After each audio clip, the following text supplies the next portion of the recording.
Hello, everyone. This is Pastor Ryan Pronzinski of Christ Lutheran Church in Michigan Center, Michigan, and this is my Chair Chat Daily Devotion for Wednesday, June 17th, 2020. Peace be with you. These video devotionals are intended to help you engage your life of faith during these hard times of pandemic, economic downturn, civil unrest, racial injustice, and I'm sure much more going on in each of your individual lives.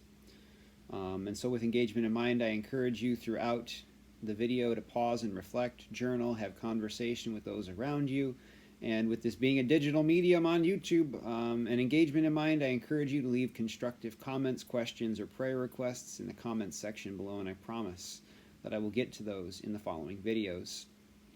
The readings for each day, I do not pick on my own. They come from the Daily Revised Common Lectionary, which is a church calendar reading schedule, and it can be found online. The readings for today are Psalm 104, which I will not be reading in this video, but for details, please see June 15th's video. The other two readings are Isaiah chapter 66, verses 7 through 13, as well as Luke chapter 12, verses 22 through 31. These readings can be found in the description below.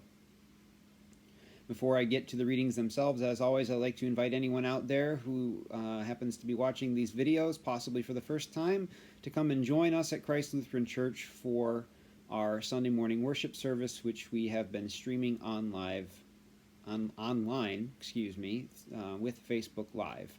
The link to our Facebook page is in the description below, and those will take you directly to all of our worship services we've done live that are recorded after the fact. If you'd like to join us for a live service, they take place on Sunday mornings at 9:45 a.m. Eastern Standard Time. If you can't join us for those, please come and worship with us afterward and hear the good news about how God in Christ Jesus loves you. With all that being said, we get to the first reading, where we start with Isaiah chapter 66, verses 7 through 13, and reads as follows. Before she was in labor, she gave birth. Before her pain came upon her, she delivered a son. Who has heard such a thing? Who has seen such things? Shall a land be born in one day? Shall a nation be delivered in one moment? Yet, as soon as Zion was in labor, she delivered her children. Shall I open the womb and not deliver, says the Lord? Shall I, the one who delivers, shut the womb, says your God? Rejoice with Jerusalem and be glad for her, all you who love her. Rejoice with her in joy, all you who mourn over her, that you may nurse and be satisfied from her consoling breast, that you may drink deeply with delight from her glorious bosom. For thus says the Lord, I will extend prosperity to her like a river, and the wealth of the nations like an overflowing stream. And you shall nurse and be carried on her arm, and dandled on her knee. As a mother comforts her child, so I, God, will comfort you. You shall be comforted in Jerusalem. Here ends the reading. So I have to start this video by taking the opportunity, since this is a reading schedule and I don't pick these out on my own, to point out, which we hear quite clearly in this reading today, that God is neither male nor female. That should not be a controversial statement. That should just be like, oh yeah, duh, Pastor, God is God, not man or woman. And God is not any gender that we try and place on God. God does not fit into a nice, neat, tidy box. And we often think of God in male terms. That's a whole nother video, or maybe just some lectures and some books you could read on patriarchy and patriarchy in the church and in human history. So what's nice for all my wonderful women and even other gendered people out there is that we have here in Isaiah God exhibiting traits other than the masculine or traditional masculine, specifically the traditional motherly and feminine qualities of a woman, right? Because God, through Isaiah, directly talks about God's self as mother today. I think it's beautiful. Jesus does the same thing as a reminder, right? He talks about as a mother hen taking her young under her wings, right? So I longed to, welcome you into my love and my loving arms, right? So this isn't just God in Isaiah. This is also Jesus in the New Testament. But we hear today God say this about God's very self. As a mother comforts her child, so I, God, will comfort you. You shall be comforted in Jerusalem.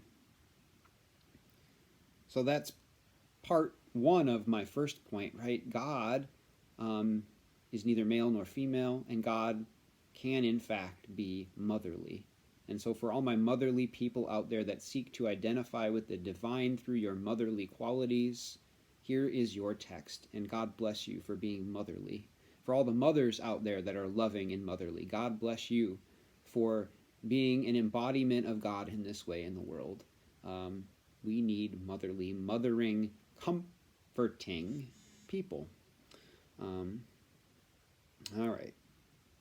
The other thing that I want to talk about in this verse is the idea of comfort. Comfort, right? Because that word gets used like a bunch. And that primarily in this text, God is the one who brings comfort. And so I want to take this time to remind you that God desires to bring you comfort, like a loving mother in scary, hard times that we live in today. Like, if nothing else from this video, take that away and go, God just wants to pick you up like a mother and dandle you on her knee and love you and tickle you and make you laugh with joy, right? That is how God seeks to treat you as God's child, as mother.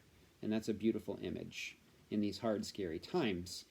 In addition to that, I also want to remind you that, we are not called to seek to be comfortable in this life. That word never gets used in Isaiah. Comfort, the action, gets used a ton for both God and God's people, but there is never a call to be comfortable.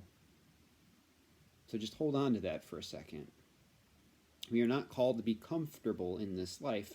Rather, by God, we are called to seek and share, that is, to give the comfort which we ourselves first receive from God. So God comforts us, so then we can comfort others. Period. Again, we are called to bring comfort and not to seek to live comfortably. Because God first comforts us. So I'd have you ponder this, to keep the point simple right now, because I'm going to build on this in the next reading. How can you bring comfort to someone or a group of people this day, or this week, or this month, or maybe even this year, if you have a project? How can you bring comfort to people who are hurting around you, right, in your own neck of the woods, as God has brought comfort to you? Just to give you an example, I haven't done this in a while, but it sparked in my mind as I was writing this thought. I was at a peaceful protest, a very peaceful protest. In fact, the speaker was like, we are not here to, harm or say or do anything harmful. We're here to be good, caring citizens of our city and our country and offer what we feel are constructive proposals for helping with the current problems of policing and racial injustice in our city. And as a consequence, we can be leaders then of the same problems in our nation. And I just came to show up and support the cause because I had read what the proposals were, and they were all fair and just. And I showed up in my collar because I didn't want to just show up as a private citizen, but also as a pastor who is called by God to stand for justice and what is right for all people, and that's what we were doing. And at the end of the event, as the speaker said, hey, you can continue to mingle, or if you need to be other places, please do. I had a black woman come up to me and thank me simply for being there as pastor, because she said it reminded her, and I quote, these are her words, not mine, God is always in the house, right? And so I just kind of wonder, I know you're not pastor, but you are a minister, right? You are called to be a minister on God's behalf. You are a royal priesthood, as First Peter calls it. Like, you bring God's presence with you. How might you comfort somebody in your own way like that today, this week, later on, right?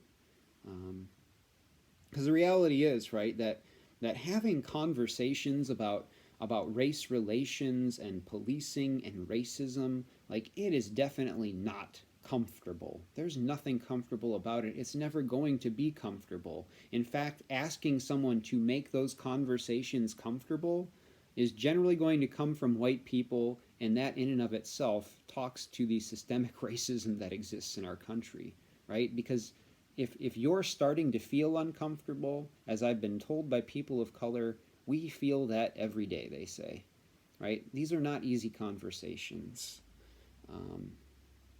However, it's amazing how just stepping out, right, and just standing with people and listening and supporting very fair and just proposals, right, to people who have experienced injustice, can give comfort to those around you. I got a hug from a complete stranger, a black woman, right, simply for being there.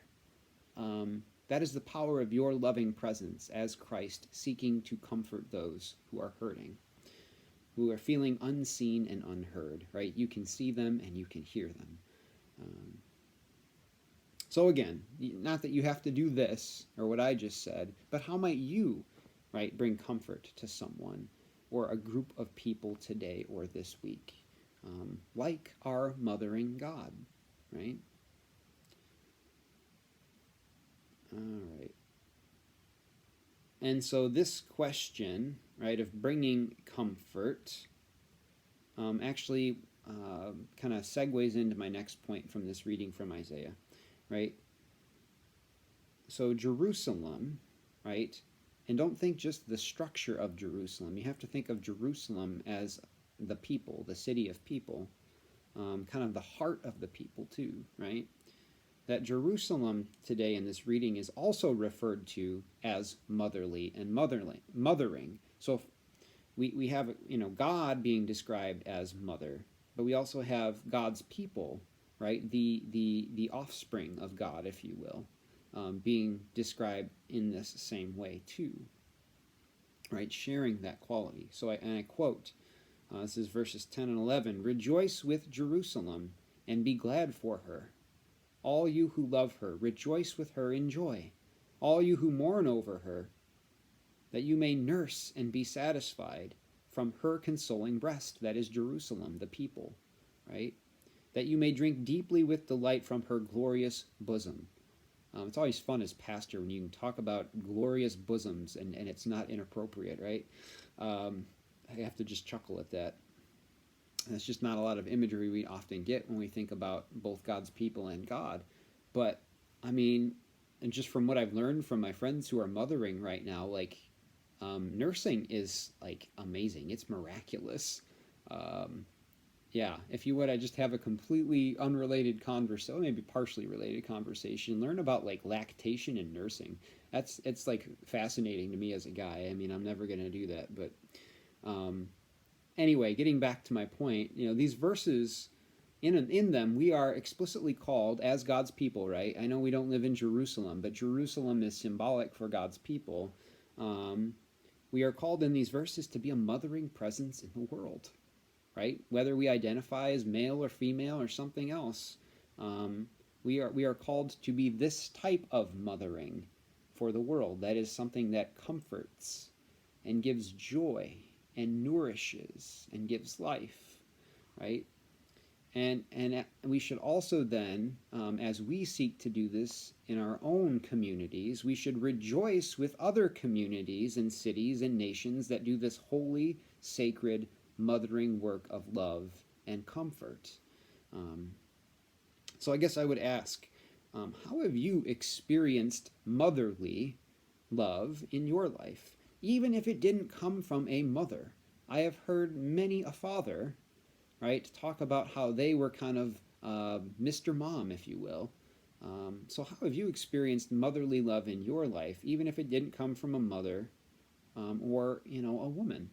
And if you actually have those experiences where traditional gender roles kind of got thrown out the window, and rather you just experienced this type of tenderness and comfort and compassion that we often associate with a mother from somebody that wasn't a woman, right? And you yourself aren't a woman, like how then might you be motherly for others? For my mothers out there or women out there, how might you be motherly for others? Going beyond comfort, or at least building on this idea of comfort. How can you be motherly for someone or a group of people? Because it's a beautiful gift that God has given you that comes from God's own heart, because God is motherly. All right, on to Luke 12, verses 22 through 31. Jesus said to the disciples, "Therefore I tell you, do not worry about your life, what you will eat, or about your body, what you will wear. For this life is more than food, and the body more than clothing. Just consider the ravens. They neither sow nor reap. They have neither storehouse nor barn. I would inject bank account. And yet God feeds them. Of how much more value are you than birds? And can any of you, by worrying, add a single day or hour to your life? If then you are not able to do so small a thing as that, why do you worry about the rest? Consider the lilies and how they grow. They neither toil nor spin. Yet I tell you, even Solomon in all his glory, that is King Solomon, was not clothed like one of these. But if God so clothes the grass of the field, which is, alive today and thrown into the oven tomorrow, how much more will God clothe you, O you of little faith? And do not keep striving for what you are to eat and what you are to drink, and do not keep worrying. For it is the nations of the world that strive after these things, and your Father knows you need them. Instead, strive for God's kingdom, and these things will be given unto you. Here ends the reading. So honestly, I hear in Jesus' words in this reading the same theme that I brought up in Isaiah. It's amazing sometimes how the lectionary can have this nice harmony. And this is the theme, right? Seek not to live comfortably, but rather to bring comfort to others. Now, you may not be making that connection right away, but I'm going to try and help you get there. Jesus says, seek not to live comfortably, but rather to bring comfort to others by saying this. I'm reinterpreting Jesus' words a little bit, right? But he says, don't make your life's pursuit to gather up more food and clothes, stuff, making sure you're always overeating and wearing the nicest, newest outfit, because that's part of what he's saying. Rather, Jesus says, seek to do God's work in the world, right? I mean, it's no coincidence that food can be something we use to make ourselves feel comfortable. We literally call certain foods comfort foods. And generally, generally when we're referring to comfort foods, it's not like I'm seeking to bring comfort to others. It's I'm seeking to eat comfort foods to be comfortable, right? Anyway, I kind of got off my notes a little bit. So Jesus is saying, don't seek that. Don't seek to make yourself comfortable by always having, the best foods or more than you need or the latest clothing, right? Rather seek to do God's work in the world. Share, and that is to say, share who you are and what you have with those who either have less or none at all, right? Because that is like so a theme in Luke, right? Lifting up the disenfranchised and the least, the little, the lost. I mean, just think of the prodigal son, the good Samaritan. These are all Lucan things, right? People that are gone and that God runs out to and God saves, right? But to give you an easier example in Luke of seeking to comfort instead of seeking to be comfortable, where everyone benefits as a consequence. I just want to name that. I haven't earlier in the video, but why it's so important to seek to comfort instead of seeking to be comfortable is because as we do this, everyone benefits. Everyone is blessed. Like, God is not selfish, and God knows what we need in order to thrive as people, right? And part of that is seeking to comfort people. And so the best example of this in Luke is the feeding of the 5,000. So we're going to walk through that. I'm not going to read it, but you all kind of sort of probably know the story. So, I mean, this is how it goes, right? The disciples tell Jesus at the end of the day, right, make these large crowds of people go home because it's going to get really uncomfortable when they have nowhere to go and they're hungry and we have nothing to give them, right? That's essentially what the disciples say. Like, dude, it's dinner time, Jesus. There's thousands of people and we don't have enough. Make them go home or this is going to be awkward and uncomfortable. And, of course, Jesus, this is my, pseudo-Jesus here, right? How I like to think of the voice of Jesus in my own head. He's probably like, psh, what are you talking about, right? This is nonsense. Just bring me what you have and we're going to make this work, dude. I'm Jesus. Come on. By grace, by my grace, says Jesus, you will feed them and more. Just watch, says Jesus. And so then what ends up happening, right? Jesus says, you feed them, bring me what you got, I'll make it happen. Well, we'll make it happen by my grace, right? And what ends up happening at the end of the story, by the grace and call of Jesus, right?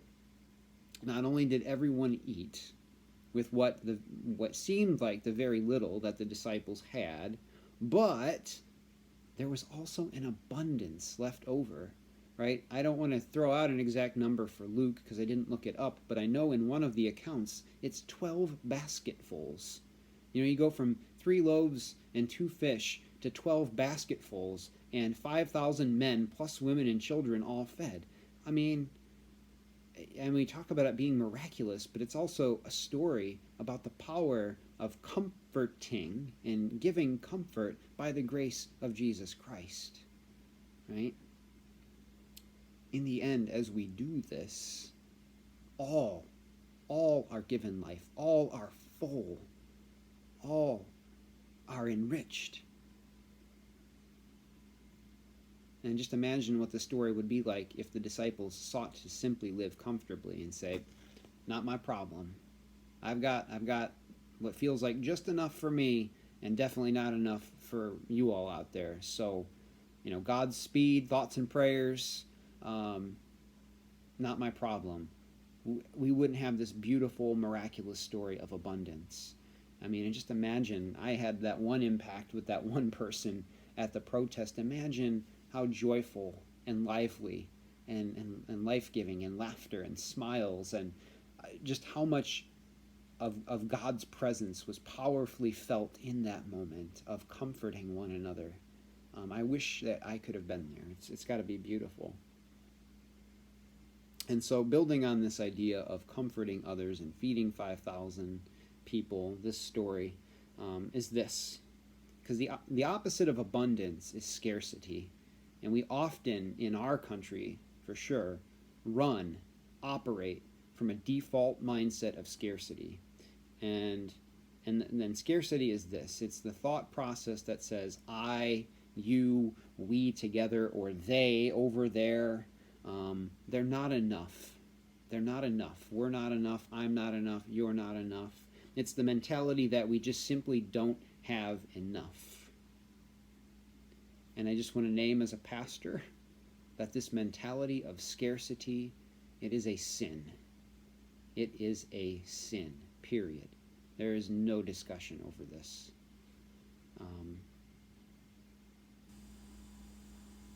I lost my spot. And the sin of scarcity sounds like this. I don't have enough to give comfort to others. And if I share who I am and what I have, that will be uncomfortable for me. And so, no one will be comforted then if I give of what I have. Right? Now, I hope you can hear in those words anxiety and fear, because that is directly attached to the mentality of scarcity. Whereas there is no anxiety and fear when one is living from a place of comfort and abundance. So it's to this mentality of scarcity and fear that Jesus says today in Luke, that is, this mentality of seeking to just remain comfortable and thinking that you could never bring comfort to somebody. Jesus says today in Luke that is a lie. This mentality of scarcity that is fear-inducing, that drives our consumer economy. Trust me when I say that. That says you are not enough, you don't have enough, you'll never be enough. It is a lie, and it is a sin. Jesus says the truth is you are more than enough in me and with me and by my grace. You are more than enough, and you have more than enough to comfort and to be comforted by others. And when we comfort and we receive comfort from others, instead of simply seeking to live comfortably, we experience the abundance of God's kingdom.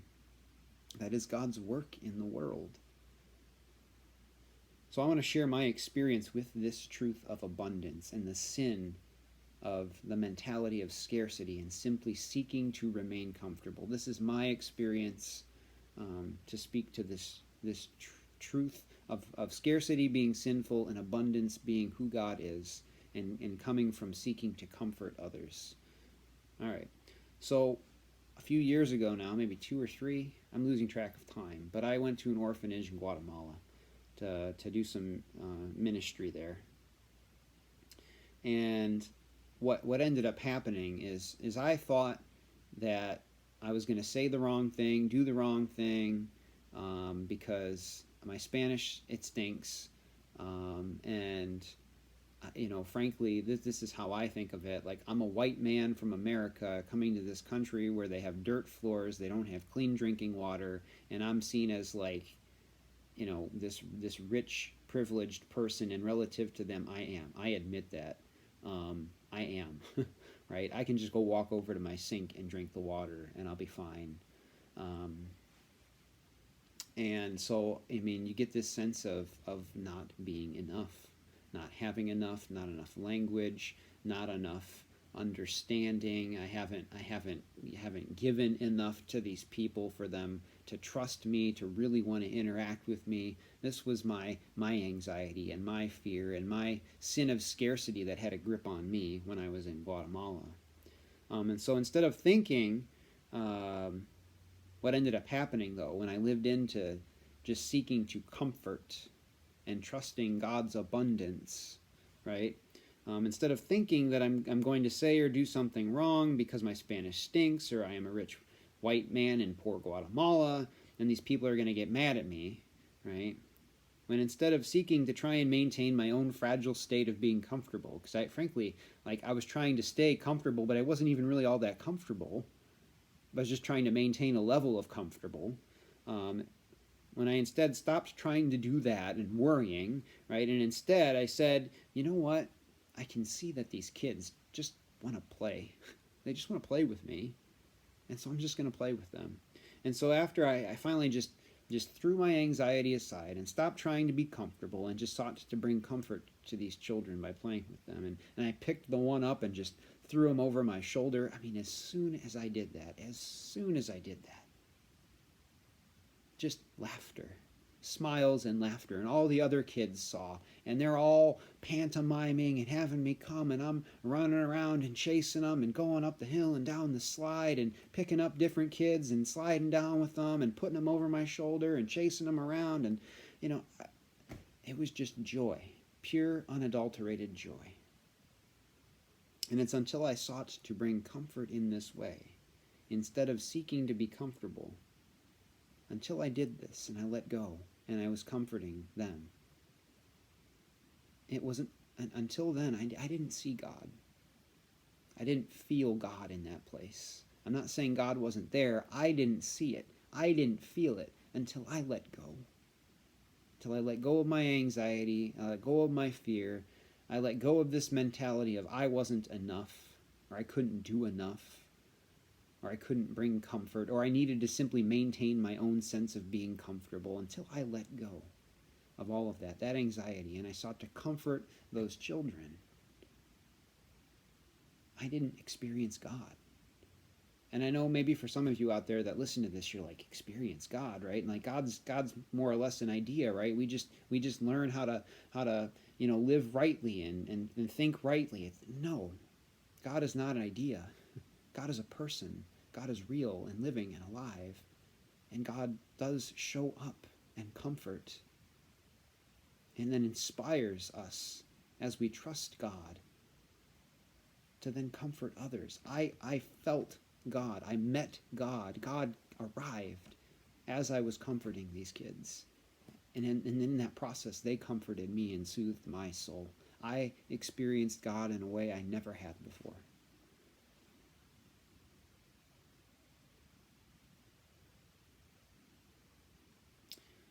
All right, so I got off my notes, but essentially my notes said the same thing. So I'll end by asking this. What helps you get outside of your comfortable zone? What helps you get outside of your comfortable zone? And also, when have you experienced joy and abundance when you have comforted others and let go of your anxieties like I did in Guatemala? God bless you in bringing comfort to others as God, in fact, seeks to comfort you. Peace be with you, and I will talk to you tomorrow.